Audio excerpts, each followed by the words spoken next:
ನಮಸ್ತೆ ಬಂಧುಗಳೇ, ಗೋವಿಂದ ಸವಿರುಚಿ GVR all-round ಚಾನಲನ್ನು ಸಬ್ಸ್ಕ್ರೈಬ್ ಮಾಡ್ಕೊಳ್ಳಿ. ಹೊಸ ವಿಡಿಯೋಗಳಿಗಾಗಿ ಬೆಲ್ ಐಕನ್ನ ಪ್ರೆಸ್ ಮಾಡಿ.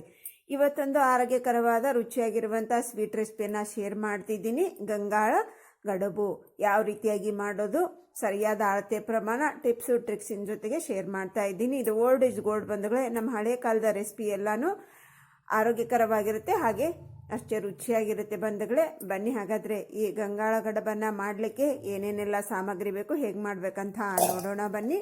ಮೊದಲನೇದಾಗಿ 1 ಕಪ್ ಬೆಲ್ಲನ ಒಂದು ಪಾತ್ರೆಯಲ್ಲಿ ಹಾಕ್ಕೊಂಡು 2 ಕಪ್ಪಿನ ಮೇಲೆ ಸ್ವಲ್ಪ ನೀರನ್ನು ಹಾಕಿ ಗ್ಯಾಸನ್ನು ಹಚ್ಚಿಬಿಟ್ಟು ಈ ಪಾತ್ರೆನ ಇಟ್ಟು ಜಸ್ಟ್ ಕರಗಿಸ್ಕೋಬೇಕು ಬಂಧುಗಳೇ. ಪಾಕ ಬರೋ ಅವಶ್ಯಕತೆ ಏನಿಲ್ಲ. ಬೆಲ್ಲ ನೀರಾಗಿ ಕಂಪ್ಲೀಟಾಗಿ ಕರಗಿದ್ರೆ ಸಾಕಾಗುತ್ತೆ. ಇವಾಗ ಕಂಪ್ಲೀಟಾಗಿ ನಮ್ಮ ಬೆಲ್ಲ ಎಲ್ಲ ಕರಿಗಾಯಿತು. ಇದನ್ನು ಸೋಸ್ಕೊಂಡ್ಬಿಡೋಣ. ಈ ಬೆಲ್ಲದಲ್ಲಿ ಏನೂ ಇಲ್ಲ ಬಂಧುಗಳೇ, ಆದರೂ ಕೂಡ ಒಂದೊಂದು ಸಾರಿ ಹಳ್ಳು ಮತ್ತು ಕಡ್ಡಿ ಇರುತ್ತೆ, ಸೋಸ್ಕೊಳ್ಳೋದು ಒಳ್ಳೆಯದು. ಈಗ ಗ್ಯಾಸ್ ಹಚ್ಬಿಟ್ಟು ಇನ್ನೊಂದು ಪಾತ್ರೆಯಲ್ಲಿ ದೊಡ್ಡ ಪಾತ್ರೆಯನ್ನು ಇಟ್ಕೊಳ್ಳಿ ಬಂಧುಗಳೇ. ಅದರಲ್ಲಿ ಒಂದು 2 ಲೀಟರ್ ಅಷ್ಟು ನೀರನ್ನು ಹಾಕೋತಾ ಇದ್ದೀನಿ. ಇದು ಬಿಸಿ ಆಗ್ಲಿಕ್ಕಿಡೋಣ. ಇವಾಗ ಸೋಸ್ಕೊಂಡಿದ್ದು ಇದೆಲ್ಲ ಬಂಧುಗಳೇ, ಅದು ಕಂಪ್ಲೀಟಾಗಿ ತಣ್ಣಗಾಗಬೇಕು. ಅದರಲ್ಲಿ ನೋಡ್ರಿ 1 ಸ್ಪೂನಷ್ಟು ತುಪ್ಪ, ಹಾಗೆ ಒಂದು ಅರ್ಧ ಇಂಚಿನಷ್ಟು ಶುಂಠಿಯನ್ನು ಕುಟ್ಕೊಂಡು ಹಾಕ್ಕೊಂಡಿದ್ದೀನಿ. ಹಾಗೆ ಒಂದು 1/4 ಸ್ಪೂನಷ್ಟು ಏಲಕ್ಕಿ ಪುಡಿ, ಹಾಗೆ ಒಂದಿಷ್ಟು ಕೊಬ್ಬರಿಯನ್ನು ಹಾಕ್ಕೊಂಡು ನೀಟಾಗಿ ನಾವು ಇದನ್ನು ಮಿಕ್ಸ್ ಮಾಡ್ಕೋಬೇಕು. ಈ ಒಂದು ತಟ್ಟೆಗೆ ತುಪ್ಪವನ್ನು ಸ್ಪ್ರೆಡ್ ಮಾಡಿ ಇಟ್ಕೊಳ್ಳೋಣ. ಇದು ಕಂಪ್ಲೀಟಾಗಿ ನೋಡ್ರಿ ತಣ್ಣಗಾಗಿದೆ. ನಾನು ಕೈಯಿಂದ ಮುಟ್ಟಿ ತೋರಿಸ್ತಾ ಇದ್ದೀನಿ ನೋಡ್ರಿ. ಎಷ್ಟು ಬಿಸಿ ಅನ್ನೋದು ಇರಬಾರ್ದು ನಮಗೆ, ಕಂಪ್ಲೀಟಾಗಿ ಫುಲ್ ತಣ್ಣಗಾಗಿರಬೇಕು. ಅದರಲ್ಲಿ ನೋಡ್ರಿ 1 ಕಪ್ಪಿನಷ್ಟು ಗೋಧಿ ಹಿಟ್ಟನ್ನು ಹಾಕೋತಾ ಇದ್ದೀನಿ. ನಾನು ಯಾವ ಕಪ್ಪಿನಿಂದ ಬೆಲ್ಲ ತೊಗೊಂಡಿದ್ದೆ ಅದೇ ಕಪ್ಪಿನಿಂದನೇ ಗೋಧಿ ಹಿಟ್ಟನ್ನು ಹಾಕ್ಕೊಂಡು ನೀಟಾಗಿ ಗಂಟಿಲ್ಲದಾಗಿ ಇದನ್ನು ಕಲಿಸ್ಬೇಕು. ಒಂದೇ ಸಾರಿ ಜಾಸ್ತಿ ಹಿಟ್ಟನ್ನು ಹಾಕಲಿಕ್ಕೆ ಹೋಗಬೇಡಿ. ಮೊದಲು 1 ಕಪ್ ಹಿಟ್ಟನ್ನು ಹಾಕಿ ನೀಟಾಗಿ ಮಿಕ್ಸ್ ಮಾಡಿದ ನಂತರ ಮತ್ತೆ ಹಿಟ್ಟನ್ನು ನಾವು ಸೇರಿಸ್ಕೋಬೇಕು. ಈಗ ಇನ್ನೊಂದು ಕಪ್ ಹಿಟ್ಟನ್ನು ನಾನು ಸೇರಿಸ್ಕೊತಾ ಇದ್ದೀನಿ. ಟೋಟಲ್ ಆಗಿ 2 ಕಪ್ ಹಿಟ್ಟನ್ನು ನಾನು ಸೇರಿಸಾಯಿತು. ಇದನ್ನು ಚೆನ್ನಾಗಿ ಮಿಕ್ಸ್ ಮಾಡ್ಕೋಬೇಕು ಬಂಧುಗಳೇ. ಇದು ನೋಡ್ರಿ ತುಂಬ ಅಂದರೆ ತುಂಬಾ ರುಚಿಯಾಗಿರುತ್ತೆ. ತಪ್ಪದೆ ಒಂದು ಸಾರಿ ಟ್ರೈ ಮಾಡಿ. ಈಗ ನೋಡ್ರಿ ನಾವು ನೀಟಾಗಿ ಕಲಿಸ್ಕೊಂಡ್ವಿ. ಇದು ಇವಾಗ ಗಂಟಿದೆ. ಈ ಗಂಟು ಒಡಿಬೇಕು ಅಂದರೆ ಯಾವ ಥರ ನಾವು ಮಿಕ್ಸ್ ಮಾಡ್ಕೋಬೇಕು ಅನ್ನೋದನ್ನು ನೋಡ್ಕೊಳ್ಳಿ ಬಂಧುಗಳೇ. ಈ ಗಂಟನ್ನು ಒಡಿಬೇಕು ನಾವು ಅಂತಂದರೆ ಹೀಗೆ ನಾವು ಪ್ರೆಸ್ ಮಾಡಬೇಕು ನೋಡ್ರಿ. ಈ ಥರ ನಾವು ಪ್ರೆಸ್ ಮಾಡ್ತಾ ಕಲಿಸ್ಬೇಕು ಬಂಧುಗಳೇ. ಈಗ ಅಂಚಿಗೆ ಈ ಥರ ನೀವು ಪ್ರೆಸ್ ಮಾಡ್ಕೊಳ್ಳಿ. ಹೀಗೆ ಒಂಥರ ಅದ್ಮಿ ಬಂಧುಗಳೇ. ಅವಾಗೇನಾಗುತ್ತೆ, ನಮ್ಮ ಗಂಟು ಅನ್ನೋದೆಲ್ಲ ಬ್ರೇಕ್ ಆಗುತ್ತೆ. ನೀವು ಸ್ಪೂನಿನಿಂದ ಕಲಿಸೋದು ನಿಮಗೆ ಕಷ್ಟ ಅನಿಸಿದರೆ ಕೈಯಿಂದ ಕೂಡ ನೀವು ಆರಾಮಾಗಿ ಕಲಿಸ್ಕೋಬಹುದು, ಏನು ತೊಂದರೆ ಇಲ್ಲ. ಈಗ ನೋಡಿರಿ ನಮ್ಮ ಗಂಗಾಳ ಕಡುಬಿನ ಪರ್ಫೆಕ್ಟ್ ಆಗಿರುವಂಥ ಹಿಟ್ಟು ರೆಡಿ ಆಯಿತು. ನಾವು ತಟ್ಟೆಗೆ ತುಪ್ಪ ಸವರಿಟ್ಟಿದ್ವಲ್ವಾ, ಅದಕ್ಕೆ ಇದನ್ನು ಹಾಕೋತಾ ಇದ್ದೀನಿ. ಪರ್ಫೆಕ್ಟ್ ಆಗಿದೆ ಬಂಧುಗಳೇ. ನಾವು 1 ಕಪ್ ಬೆಲ್ಲ, 2 ಕಪ್ಪಿನ ಮೇಲೆ ಸ್ವಲ್ಪ ನೀರು, 2 ಕಪ್ಪಿನಷ್ಟು ಗೋಧಿ ಹಿಟ್ಟನ್ನು ಹಾಕಿದರೆ ನಮ್ಮ ಗಂಗಾಳ ಕಡುಬಿನ ಮೆಜರ್ಮೆಂಟ್ ಪರ್ಫೆಕ್ಟ್ ಬಂಧುಗಳೇ. ಈಗ ಇದನ್ನು ಟ್ಯಾಪ್ ಮಾಡಿಬಿಟ್ಟು ಸ್ವಲ್ಪ ಟ್ಯಾಪ್ ಮಾಡಿ ಈವನ್ ಮಾಡ್ಕೊಳ್ಳಿ. ಈ ಗಂಗಾಳಕ್ಕೆ ಈವನ್ ಆಗಬೇಕು ಅಂದರೆ ನಾವು ಹಾಕಿರೋದು ಒಂದು ದಪ್ಪ ತೆಳ್ಳಗೆ ಆಗಬಾರ್ದು ಬಂಧುಗಳೇ, ಎಲ್ಲನೂ ಈವನ್ ಆಗಬೇಕು. ಹಾಗೆ ಟ್ಯಾಪ್ ಮಾಡ್ಕೊಂಡು ನಂತರ ಅದರ ಮೇಲೆ ತುರಿದಿರುವಂಥ ಸ್ವಲ್ಪ ಕೊಬ್ಬರಿ ತುರಿಯನ್ನು ಹಾಕ್ಕೊಂಡು ಸ್ವಲ್ಪ ಕಸಕಸಿಯನ್ನು ಹಾಕ್ಕೊಂಡು ಇದನ್ನು ಬೇಯಿಸೋಕ್ಕಿಡ್ಬೇಕು ಬಂಧುಗಳೇ. ಈಗ ಆಲ್ರೆಡಿ ನಾವು ಹಿಟ್ಟಿನಲ್ಲಿ ಕೂಡ ಹಾಕಿದ್ದೀವಿ, ಮೇಲೆ ಕೂಡ ಹಾಕಿದರೆ ಡಬಲ್ ಆಗುತ್ತೆ ಬಂಧುಗಳೇ. ಟೇಸ್ಟು ಚೆನ್ನಾಗಿರುತ್ತೆ, ನೋಡ್ಲಿಕ್ಕೆ ಕೂಡ ಸುಂದರವಾಗಿ ಕಾಣುತ್ತೆ ಅಂತ ಅಷ್ಟೇ. ಈ ಕಡೆ ನಾವು ನೀರು ಬಿಸಿ ಮಾಡ್ಲಿಕ್ಕೆ ಇಟ್ಟಿದ್ವಲ್ವಾ, ನೀರು ಕೂಡ ಬಿಸಿಯಾಗಿದೆ. ಅದರಲ್ಲಿ ನೋಡ್ರಿ ನಿಮ್ಮ ರಿಂಗ್ ಇದ್ದರೆ ರಿಂಗನ್ನು ಇಟ್ಕೊಳ್ಳಿ, ರಿಂಗ್ ಇಲ್ಲ ಅಂತಂದರೆ ಈ ಥರ ಯಾವುದೋ ಒಂದು ಚಿಕ್ಕದೊಂದು ಪಾತ್ರೆಯನ್ನು ಇಟ್ಕೊಂಡು ಅದರಲ್ಲದೇ ಬಿಸಿ ನೀರನ್ನು ಹಾಕಬೇಕು ಬಂಧುಗಳೇ. ಇದು ಓಡಾಡಬಾರ್ದು. ಈಗ ನೋಡ್ರಿ ಓಡಾಡ್ತಾ ಇಲ್ಲ ನಮ್ಮ ಒಳಗಡೆ ಇಟ್ಟಿರುವಂಥ ಪಾತ್ರೆ.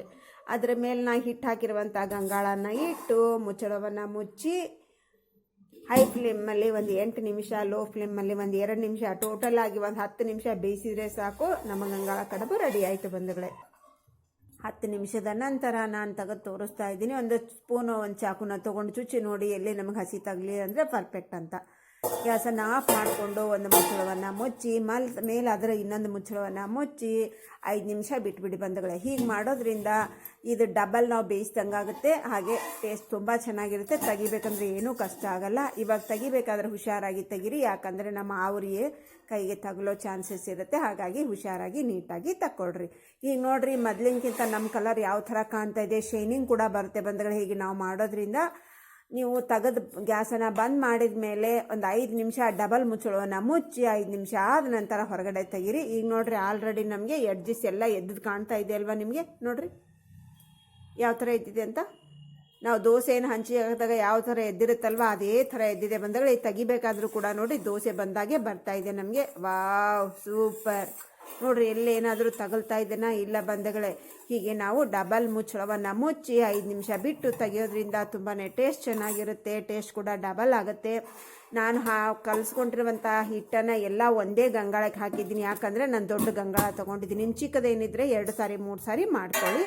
ಈಗ ಮುಚ್ಚಳವನ್ನು ಡಬ್ ಹಾಕಿಬಿಟ್ಟು ಉಲ್ಟಾ ಮಾಡಿದರೆ ನೋಡಿರಿ ನಮ್ಮ ಗಂಗಾಳ ಕಡುಬು ರೆಡಿ ಆಯಿತು. ನೋಡಿರಿ ಯಾವ ಥರ ಮೂಮೆಂಟ್ ಆಗ್ತಾಯಿದೆ ಅಂತ. ಶೈನಿಂಗ್ ನೋಡಿ ಬಂಧುಗಳು ಯಾವ ಥರ ಇದೆ. ನಾವು ಹಾಕಿರೋದು ಅರ್ಧ ಸ್ಪೂನೇ ತುಪ್ಪ, ಜಾಸ್ತಿ ತುಪ್ಪ ಕೂಡ ನಾವು ಯೂಸ್ ಮಾಡಿಲ್ಲ.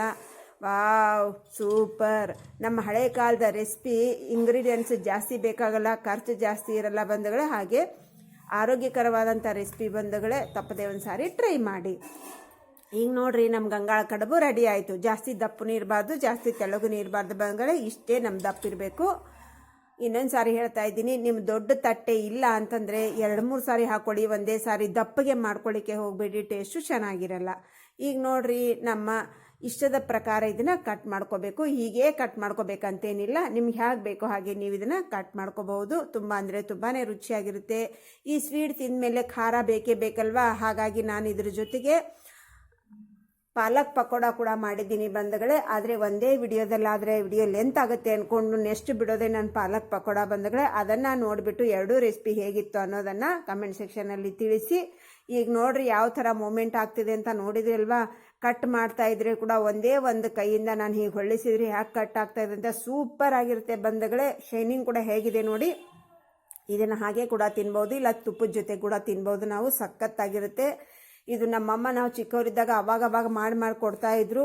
ಇವಾಗ ಹಳೆ ರೆಸಿಪಿಯನ್ನು ಕೂಡ ಯಾಕೆ ನಾವು ಮಾಡಬಾರ್ದು ಅಂದ್ಕೊಂಡು ಇವತ್ತು ನೆನಪಾಯಿತು ಬಂಧುಗಳೇ. ಇವತ್ತು ನಾನು ಸ್ನ್ಯಾಕ್ಸಿಗೋಸ್ಕರ ಆಗಲಿ ಬ್ರೇಕ್ಫಾಸ್ಟ್ಗೋಸ್ಕರ ಆಗಲಿ ಇದನ್ನು ಮಾಡ್ಕೋಬಹುದು.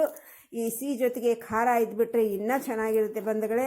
ಈ ಕ್ರಿಸ್ಪಿ ಆಗಿರುವಂಥ ಗರಿ ಆಗಿರುವಂಥ ಈ ಪಾಲಕ್ ಪಕೋಡ ಜೊತೆಗೆ ನಾನು ಇದನ್ನು ಸರ್ವ್ ಮಾಡಿದ್ದೀನಿ. ಸಖತ್ತಾಗಿದೆ, ಟ್ರೈ ಮಾಡಿ. Thanks for watching. ಬಾಯ್.